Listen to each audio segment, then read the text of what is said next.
Hello guys, welcome back to my channel. ఈరోజు special white rice, పప్పు, వంకాయ curry, పెరుగు, పల్లి చట్నీ. బ్రేక్ఫాస్ట్ వచ్చేసి ఊతప్పం. ఈ ఊతప్పంని దోశకి కజిన్ అని కూడా పిలుస్తారు. సౌత్ ఇండియాలో కామెడీగా దీన్ని పిజ్జా అని కూడా పిలుస్తారు. టేస్ట్ అయితే చాలా బాగుంది. లంచ్ ప్యాక్ చేసుకొని ఆర్టీసీ బస్ ఎక్కేసి ఆఫీస్కి వెళ్ళేసరికి లేట్ 9:15 అయిపోయింది. ఈవినింగ్ వస్తుండగా ఈ పోస్టర్ కనిపించింది. హైటెక్ సిటీలో హోలీ సెలబ్రేషన్స్ అంట.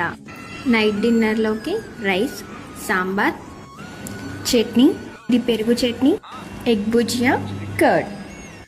మా ఫ్రెండ్ తన కోసం ఈరోజు మటన్ కర్రీ చేసుకుంది. వెజ్ వాళ్ళ కోసం పాపడ్.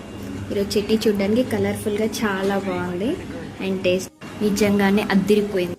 అండ్ ఈరోజు పౌర్ణం కదా, చంద్రుడు చాలా అదిరిపోయాడు. అదే అండి, నిండుగా అందంగా ఉన్నాడని చెప్తున్నాను. మరో వీడియోతో మళ్ళీ కలుద్దాం. బాయ్.